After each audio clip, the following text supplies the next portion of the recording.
Sekretaris Jenderal Partai Demokrasi Indonesia Perjuangan Hasto Kristianto telah ditetapkan sebagai tersangka kasus dugaan suap terkait pergantian antar waktu atau PAW anggota DPR periode 2019-2024 serta peringatan penyidikan oleh Komisi Pemberantasan Korupsi atau KPK. Sejumlah nama beredar sebagai sosok yang digadang-gantikan Hasto Kristianto di PDIP. Lalu siapa saja mereka? Simak ulasannya berikut ini. 1. Deddy Sitorus.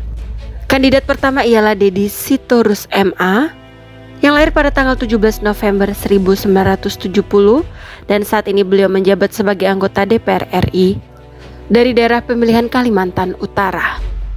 Pak Deddy Sitorus dikenal keras dan lantang dalam menyampaikan pendapat di ruang publik, baik di TV maupun di media sosial. Beliau menghabiskan masa kecilnya di Pematang Siantar, Sumatera Utara. Di DPP PDIP, Pak Deddy Sitorus dipercaya sebagai salah satu ketua DPP PDIP bidang pemenangan pemilu. Pada tahun 2019, beliau adalah anggota Tim Kemenangan Nasional atau TKN Jokowi Ma'ruf Amin. Sementara di Pilpres 2024, Pak Deddy Sitorus dipercaya sebagai sekretaris relawan pemenangan Ganjar Mahfud MD. Ia belum lama ini juga mengusulkan posisi Polri dikembalikan ke bawah TNI atau Kementerian Dalam Negeri atau Kemendagri. Usulan ini muncul setelah melihat hasil sementara Pilkada serentak pada tahun 2024, di mana PDIP merasa kekalahan mereka di Pilkada 2024 disebabkan oleh pengerahan Parcok alias Partai Coklat.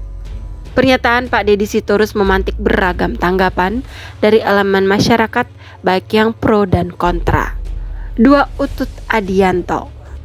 Pria kelahiran Jakarta pada tanggal 16 Maret 1965 ini merupakan legenda catur Indonesia. Politisi PDI Perjuangan ini telah menunjukkan dedikasi luar biasa dalam karirnya, baik sebagai atlet catur maupun sebagai politisi. Beliau saat ini menjabat Ketua Komisi 1 DPR periode 2024 hingga 2029, komisi yang membidangi pertahanan, luar negeri, dan informatika. Perjalanan politik Pak Utut dimulai saat ia terpilih sebagai anggota DPR RI pada tahun 2009, mewakili daerah pemilihan Jawa Tengah 7, Kebumen, Banjarnegara, dan Purbalingga. Dalam waktu singkat ia dipercaya untuk mengemban berbagai posisi penting, termasuk menjadi ketua fraksi PDI Perjuangan dan wakil ketua Komisi 10 DPR RI periode 2014 hingga 2019. Prestasi politik Pak Utut terus menanjak hingga ia diangkat menjadi wakil ketua DPR bidang akuntabilitas keuangan negara dan Badan Urusan Rumah Tangga pada tanggal 20 Maret 2018. 3. Ahmad Basarah. Di DPP PDIP, Basarah menjadi ketua bidang luar negeri. Pria kelahiran Jakarta pada tanggal 16 Juni 1968 ini adalah ketua fraksi PDIP MPR dan anggota DPR dari daerah pemilihan atau Dapil Malang Raya. Beliau sudah 5 periode terpilih sebagai anggota DPR. Sebelumnya malah dipercaya sebagai wakil ketua MPR 2 periode 2014 hingga 2019 dan periode 2019 hingga 2024. Artinya kecakapan politik beliau diakui baik oleh lawan dan kawan politiknya. Politikus dari PDIP ini pernah menyebut Gibran Rakabuming Raka sebagai pembangkang.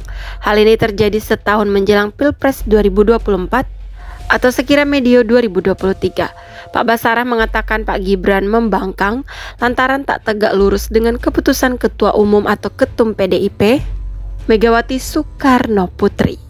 4. Pramono Anung. Pria kelahiran Kediri 11 Juni 1963 ini merupakan gubernur Jakarta terpilih. Beliau pernah menjadi sekretaris kabinet atau Seskap era pemerintahan Joko Widodo. Untuk Pak Pramono Anung tak perlu diragukan lagi, karena ia pernah menjadi sekjen PDIP periode 2005 hingga 2010. Beliau juga malang melintang di legislatif selama 4 periode sebagai anggota DPR dan 2 periode menjadi Seskap Presiden Jokowi. Pengalaman ini cukup mengantarkan beliau sebagai calon kuat sekjen PDIP. Nah, di antara keempat nama yang sudah kami sebutkan, siapa yang menurut kamu yang cocok jadi sekjen PDI Perjuangan berikutnya? Silakan tulis jawabanmu di kolom komentar ya.